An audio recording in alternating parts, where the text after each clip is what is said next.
Calendrier de l'Avent Fashion Week Fall Winter Women 24-25 partie 2. Aujourd'hui on regarde le 4e jour, jeudi 29 janvier. Dans le calendrier de l'Avent Fashion Week, on regarde les marques prévues au calendrier avant qu'elles défilent. On commence alors par Rick Owens à 9h30. Ça fait 2 minutes que je parle, j'ai pas enregistré, je vais me foutre en l'air. Donc je disais que globalement... Bon alors je sais pas ce que j'ai foutu avec les rushs de Rick Owens, mais je les retrouve pas. Donc petite voix off pour vous expliquer ce qu'il en est. Bon, Rick Owens c'est iconique, ça a été créé en 94. En quelques mots, conceptuel, dark, sexy, punk, underground, et toujours la même chose. Pour cette saison l'inspiration, c'est Aveton, c'est Richard Aveton, c'est un photographe iconique de mode qui fait beaucoup de portraits en noir et blanc, voilà, rien d'incroyable. Il dit aussi qu'il aurait aimé faire la robe que Dovima portait avec les éléphants. Enfin, il en propose une version, quoi. Apparemment, cette photo est iconique, moi je la connais pas du tout. Et ça c'est cool, comme ça on apprend des trucs en même temps qui alimentent notre culture visuelle et artistique. Dovima, on s'y retrouve dans le sens où il y a beaucoup de choses très près du corps et très longues qui rappellent cette robe noire et ce nœud là revisité avec la matière matelassée de Rick Owens qui rappelle aussi le nœud autour de la taille de Dovima. Mais bon, après Avedon, moi c'est ça, moi j'adore Rick Owens, mais en fait il est dans un délire, comme j'ai déjà dit sur Instagram, de perpétuation et de... Donc à chaque collection il nous parle d'une inspiration, mais moi j'ai l'impression que cette inspiration elle est pas vraiment présente à chaque fois et que c'est donner une inspiration pour donner une inspiration quoi. Alors si peut-être le traitement du nœud drapé qu'on retrouve dans ces espèces de capes là, mais non même pas, c'est trop tiré par les cheveux. Mais sinon c'est 100% du Rick Owens quoi. Moi je trouve que c'est un peu souvent la même chose, voire trop souvent. Je sais pas, ça me fane un peu Rick Owens. Suivant. Lutuel, qui ne défile pas mais qui fait une présentation à 11h. Alors, la Fédé, qu'est-ce qu'ils vont encore nous baragouiner, créée par Lutuel et David Balu. C'est rigolo comme nom de famille, Balu, c'est mignon. Une approche décrite comme décontextualisation. Ah, intéressant et constructif. Sortir les choses de leur contexte, réinventer des façons de porter une garde-robe classique, travailler sur la structure, le volume et l'identité. Ça, c'est plaisant comme description. On sait où on va. On sait qu'on va dans le détournement des choses, dans le questionnement de comment se porte un t-shirt, de comment se porte un pantalon, de comment se porte une robe. Et donc tout ça, travailler dans la forme du vêtement finalement. Voilà, c'est clair. J'espère que c'est ce qu'on va avoir par contre, sinon je vais être très agacée. Sportswear, soirée décontractée, formelle, féminin, masculin. On adore. Et donc, il y a eu un problème de focus là. Encore. Wow. Pour cette collection, la volonté de ce duo de créateurs, c'est donc de donner la possibilité aux gens qui n'ont pas genre une garde-robe faite de vêtements de créateurs qui coûtent beaucoup trop cher, d'avoir des vêtements simples, accessibles, mais qui soient un peu glamour quoi, effet mode. Simple et accessible, j'ai un doute parce qu'on va aller voir le prix hein, quand même, parce qu'on les connaît, hein, on les connaît. Je vais péter un plomb, le focus là. Ah, je suis trop près. Simple et accessible, c'est moi qui l'ai ajouté, mais bon, dans l'intention, enfin c'est ce que ça veut dire, c'est la finalité quoi en fait. Une petite veste, ça coûte entre 400 et 700 euros. Je pense que les gens qui n'ont pas de vêtements de créateurs dans leur garde-robe n'auront toujours pas de vêtements d'effet créateur non plus, parce que c'est encore trop cher. Ils iront chez Zara ou H&M. Bon alors en effet, la garde-robe est assez simple. L'effet glamour, je le trouve pas si présent que ça. Ça dépend à certains moments, mais pas partout. Donc des pièces simples revisitées, le bomber avec ces espèces de découpes noires comme ça. La veste en jean avec cette bande jaune. C'est haut à paillettes. Ah, c'est intéressant ce jean avec cette bande dorée comme ça sur le haut. Doré, argenté, malade. Là, on a un peu cette idée de pièce simple, le jean, qui devient tout de suite un peu plus chic, quoi, avec cette bande argentée. Quelque chose qui revient assez souvent. Hein. Ah, c'est mimi ce petit rose. Je voulais dire haut rose, j'ai dit rose. Voilà. Un haut rose, c'est un rose. Ah, par contre, c'est un travail que j'aime beaucoup, je trouve ça très beau. Il y a ce truc, surtout bleu, là, les looks un peu workwear qui deviennent beaucoup plus chic, beaucoup plus travaillé, beaucoup plus cocktail, beaucoup plus sophistiqué. Même la veste en jean aussi, elle est quand même bien travaillée, elle est cintrée. Il y a cet effet un peu waouh. Là, les manches à paillettes comme ça ajoutées sur cette chemise, ouais, on a cet effet de pièce simple qui devient ce truc un peu plus, disons, d'occasion, plus festif. Mais bon, sinon après, c'est pas folichon. Hein. Ce que j'aimerais savoir, c'est si c'est de l'upcycling, parce que ça deviendrait tout de suite un peu plus intéressant pour le coup. Mais c'est pas écrit dans la description de la marque, donc je pense que si c'était le cas, ça serait écrit. Ouais, je sais pas, moyen. Mais par contre, je trouve ça très beau. Mais là, c'est pareil, cette veste en jean sans manches, mais cette veste en jean sans manches qui est mise à l'envers parce que le devant est dans le dos et avec cette ceinture comme ça, c'est vrai que ça fait une pièce simple qui est revisitée et qui fait son effet. Mais je trouve que c'est pas assez présent dans la collection ce principe et c'est pas assez poussé à l'extrême. C'est sympa. Suivant.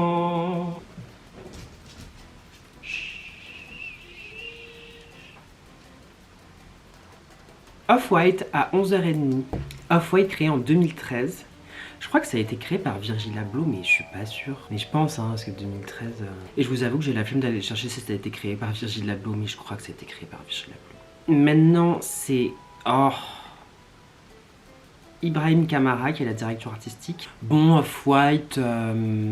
Détournement. Street. Branding. Dans le sens où Off-White... il y a une identité qui a été développée et cette identité elle se décline à chaque collection en fait. Je trouve qu'il y a un peu cet effet merch chez Off-White. C'est-à-dire qu'ils trouvent un principe qui repose sur le détournement je dirais, sur le jeu de mots, sur ouais, le fun, l'amusant. Il y a ce truc un peu à la Marcel Duchamp quoi, détournement des objets qui ne sont pas faits pour la mode. Alors les inspirations de la collection c'est très éclectique, j'adore ce mot. Les uniformes de livraison, la Sierra Leone et ce que pourrait être de vivre sur la Lune. Ok. Ouh, frisson. Oh, frisson très long. Ouh. Ah là c'est le frisson qui monte à la tête. Alors, bon, la vie sur la Lune, le décor, hein, bien évidemment. Les lunettes de soleil très extraterrestres partent en pointe, comme ça. Et cette espèce de rond en métal, là, qui revient très souvent. Ça part dans tous les sens. Oh là là, je suis débordée. Ah, c'est marrant, cette casquette avec ces accessoires accrochés qui sont plutôt de l'ordre du casque de vélo. Du coup, la livraison. Pourquoi autant de trous dans les vêtements? Trypophobie. C'est la phobie des trous, si vous connaissez pas. Et là, le mec avec ses... Oh, je change d'image. Avec ces trous là sur le... partout en métal sur le visage là. Et qui est ce motif là un peu militaire, un peu végétal, feuilles, tout ça. Ah, c'est intéressant cette veste de tailleur asymétrique là avec la manche d'un côté plus grosse que l'autre. Ah, là sur cette veste on a les espèces de sangles du sac à dos qui reviennent comme ça devant le sac à dos Uber Eats pour la livraison. C'est assez intéressant hein. Là il y a cet effet un peu bâche, un peu tente qui questionne du coup sur comment on habiterait sur la Lune. Motif de carte là comme ça qui revient très souvent, qui nous parle du déplacement, du voyage sur la Lune. Là, les motifs de croissant de lune comme ça, là, sur la robe, c'est intéressant. Les matières métalliques alu comme ça, qui nous parlent bien du voyage sur la Lune et de toutes les esthétiques du matériel lunaire. Oh, ça part dans tous les sens. C'est la cacophonie. Bon, Sierra Leone, moi je connais pas trop. Ça me parle pas tant que ça, dans le sens où j'ai pas les références culturelles, visuelles et tout. Mais sinon sur le reste, c'est assez cohérent hein, en définitif. Il y a ce truc un peu alienesque de temps en temps quand même, hein, notamment avec les boucles d'oreilles et tout. Des fois il y a un côté un peu Marine Serre.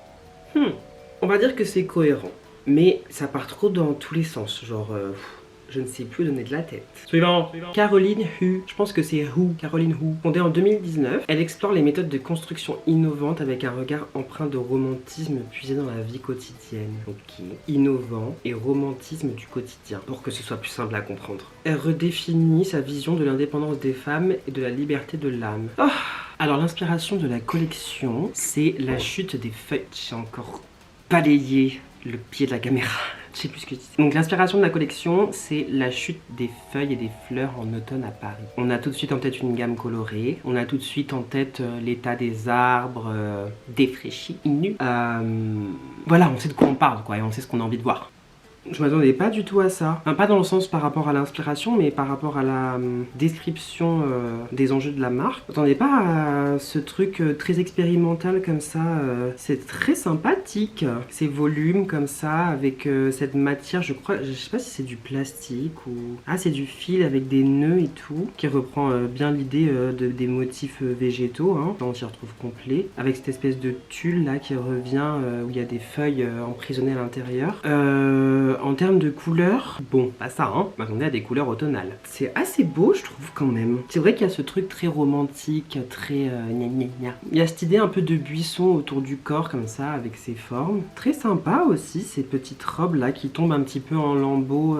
Des espèces de découpes comme ça où il manque des morceaux de la robe, où la robe est incomplète, un peu comme les arbres du coup en automne où il y a des feuilles que sur une certaine partie parce qu'elles sont pas encore tombées. Donc bien évidemment floral dans tous les sens, hein, des fleurs, des fleurs, des fleurs, des fleurs. Il n'y a que 23 pièces, c'est très bien, moi j'adore quand il y a beaucoup de choses à voir parce que comme ça il se concentre sur peu de choses et c'est bien concentré comme travail. Alors que quand c'est dilué sur 60 looks, on voit plus rien. Ouh, c'est beau ça, c'est imprimé comme ça, un peu flou ou un peu zoomé d'un seul où seraient tombées toutes les feuilles d'une forêt. C'est assez intéressant, hein. Et c'est vrai que c'est très romantique, il y a ce truc bohème et tout, mais ça aussi c'est parce qu'elle a choisi de foutre un arbre derrière. C'était pas nécessaire. Ça rend le truc un peu gnangnan, c'est dommage. Mais sinon les pièces sont très intéressantes je trouve et c'est assez cohérent avec l'inspiration, c'est même tout à fait cohérent. Juste peut-être les couleurs, ce bleu et tout là. Peut-être le bleu du ciel qu'on voit enfin car les arbres sont nus. Oh, vraiment poète du dimanche. Suivant. Gauchère, c'est très drôle comme nom de marque. À 13h. Alors la Fédé nous dit que ça a été créé en 2013 par Marie-Christine Stats, on sait pas. Une déclaration de féminité moderne. Oui, si, non, je souffle pas, je retire mon souffle, je reprends mon souffle. Avec une vision subversive et une sensibilité moins conventionnelle, d'accord. Minimaliste, des coupes nettes et décontractées. Bon... Les infos que j'ai trouvées sur cette collection sont pas ouf, mais en tout cas ils disent que la collection témoigne de la volonté de la marque de se concentrer sur les personnes qui portent des vêtements. C'est plutôt malin pour une marque de mode. Je suis saoulée. Bon, il y a 40 looks, c'est trop. Bon, du tailoring, des robes noires. Ah, c'est chiant. C'est chiant. J'adore ce look. J'aimerais bien être habillée comme ça. Iconique. Ah, il y a un peu des découpes sur certains... Ah non, il y a pas mal de découpes qui sont intéressantes. C'est un peu froissé et tout de temps en temps. Pour le coup, c'est vraiment minimaliste. Ah, c'est marrant comme ça, cette espèce d'oreiller. Non, c'est pas un oreiller, mais je sais pas pourquoi ça me fait penser à un oreiller. On se carré comme ça, posé sur le corps, c'est intéressant. C'est pas un carré, c'est un rectangle. Imbécile. Non mais franchement, ça c'est consternant. Le jean avec le t-shirt blanc et le manteau noir. Est-ce qu'on avait vraiment besoin de voir ça? Vraiment? Ouais, bon, je trouve ça assez beau. Moi, j'aime bien, hein. Je porterais bien tout ça, mais... Ça n'a pas grand intérêt, je trouve. Suivant. Chloé à 14h. Alors, qu'est-ce que la Fédé nous dit à propos de Chloé, hein? Fondée en 52, un fossile. Non mais franchement. Bon, direction artistique par Chemena Kamali. Ils ont écrit la féminité... Non, ils ont écrit... Chloé continue d'incarner et d'inspirer la féminité en concevant de beaux produits ayant un impact significatif. Alors ça, vraiment, c'est la phrase de on ne sait pas quoi dire. Des beaux produits. Tout ce qu'ils sont capables de dire sur ce qu'ils font, c'est beau. Non mais c'est consternant. La collection là, ils disent qu'elle a été faite par Gabriella Hearst, je ne sais pas. Bon, moi ça me gonfle ces histoires de designers là, de créateurs qui changent toutes les 5 minutes, c'est pénible. Donc peu importe. C'est une collection qui a été inspirée par une célèbre peintre baroque qui s'intitule... Non, on dit pas des gens qui s'intitulent. Qui s'appelle Artemisia Gentileschi. Je sais pas si je le prononce bien. Ah, j'adore ce type de peinture par contre. J'aime beaucoup. En fait, l'idée de la collection, c'est de mettre en avant les femmes oubliées en fait. Dans le sens où dans l'histoire de l'art, politique, culturel et tout, on a toujours mis des hommes en avant, alors qu'il y a des femmes qui ont fait du travail tout aussi qualitatif, pertinent et intéressant dans l'histoire et qui sont occultées juste parce que c'est des femmes en fait. Donc l'idée dans cette collection, c'est de mettre des artistes féminines en avant, dont, épargnez-moi la répétition de ce prénom parce que c'est trop dur. Non, allez, on fait l'effort. Artemisia Gentileschi et Esther aussi. Donc, on va aller voir ce que il en est. 43 looks. Je suis fatiguée. Il y a des illustrations qu'on retrouve qui sont celles de Esther, je crois, hein, mais bon, qui sont juste appliquées sur des vêtements, quoi. Il y a des formes assez intéressantes, là, quand même, qui arrivent. Cette robe-là, avec ses manches ovoïdes, et puis cette espèce de doudoune qui part comme ça en A, très d'époque, quoi. Quand on regarde les peintures, on sent bien que, en tout cas, que c'est des formes qu'on retrouve dans les vêtements que Artemisia peignit. Les couleurs aussi, hein, c'est marron et tout là. Bon, après, franchement, pas ouf. Je sais pas si je suis aigrie aujourd'hui ou si c'est juste pas ouf. Ou si j'ai pas envie. Pourtant, j'ai un peu envie quand même de travailler là, enfin de faire ça. Bon, suivant. C'est trop mignon, j'ai une copine qui vient de m'envoyer un message pour me demander si elle pouvait me faire des commentaires sur ma vidéo.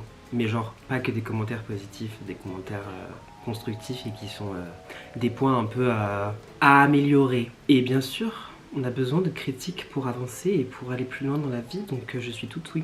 D'autant plus que je sais que c'est des commentaires qui sont pertinents. Qui seront pertinents. Parce que je les ai pas encore lus. Parce qu'elle ne les a pas encore envoyés. Sur ce, revenons à nos moutons. Givenchy, à 15h. La direction artistique depuis décembre. Qui va le passer? L'ADN de Givenchy en 3 mots. Le chi décontracté. Le... Ah! Alors on va aller voir sur Vogue Runway, qu'est-ce que Givenchy a... Bon, le style décontracté, le sportswear, vous avez entendu. Hein. Voilà, Givenchy, ça a été créé en 1952. Le directeur artistique pour cette collection, c'était Matthew Miller. Maintenant, c'est plus le cas, il est parti. Il explique qu'il n'y a pas d'inspiration particulière pour cette collection, donc nous voilà bien aidés. Mais bon, Matthew Miller, c'est un truc un peu... En tout cas, ce qu'il apporte chez Givenchy, c'est ce truc un peu plus brut, un peu plus sport, un peu plus sympa. Un peu moins ennuyeux. Voyons cette collection. Sympa ce manteau avec les boutons comme ça sur les côtés qui recréent une pliure. En fait, c'est ça, genre... Il apporte un petit plus, Matthew Miller, qui est un peu plus genre conceptuel, un peu plus expérimental, quoi. Il fait des choses simples, des choses un peu plus sophistiquées. Voilà, sophistiqué, c'est le mot. Donc des manteaux, très intéressantes, ses épaules, j'aime beaucoup. Bon, il n'y aura pas de cohérence parce qu'il n'y a pas d'inspiration, donc juste on regarde et puis on commente, on dit qu'on aime bien, qu'on n'aime pas, et puis voilà. Ça fait du bien de temps en temps. C'est marrant cette petite fente comme ça, ce décolleté, c'est rigolo. Bon, il s'est pas trop cassé la tête, hein, Matthew, là, sur cette collection, je trouve. J'ai préféré l'homme de cette même saison, mais... Bah, l'homme. Ah, ça c'est sympa aussi, ces manteaux, comme ce manteau comme ça déconstruit qui part sur le côté, en fait, qui donne l'impression qu'il tombe. Je crois que j'aime que les manteaux. Ah, là on retrouve la silhouette de l'homme, du coup, avec de la même collection, que vous pouvez aller voir sur mon Instagram si vous voulez, avec ces superpositions comme ça, moi, que j'aime beaucoup. Oui, c'est tout à fait ça sur ces deux looks, hein. On y est. Et sophistiqué, chic, mais streetwear luxe, quoi. Ouais, ça revient souvent, ça, moi, j'aime beaucoup. Mais bon, après, le reste... C'est marrant ces trois poissons là qui se battent en duel sur la robe. Des nœuds, des nœuds, des nœuds, des nœuds. C'est sympa quand même. Moi je regarde ça. Ah c'est beau cette robe là comme ça avec le bustier et puis les froufrous. On est vraiment sur un vocabulaire technique ici. On est des experts, on est des professionnels. Non, sur le tulle comme ça plissé qui part directement depuis le corset et c'est assez beau.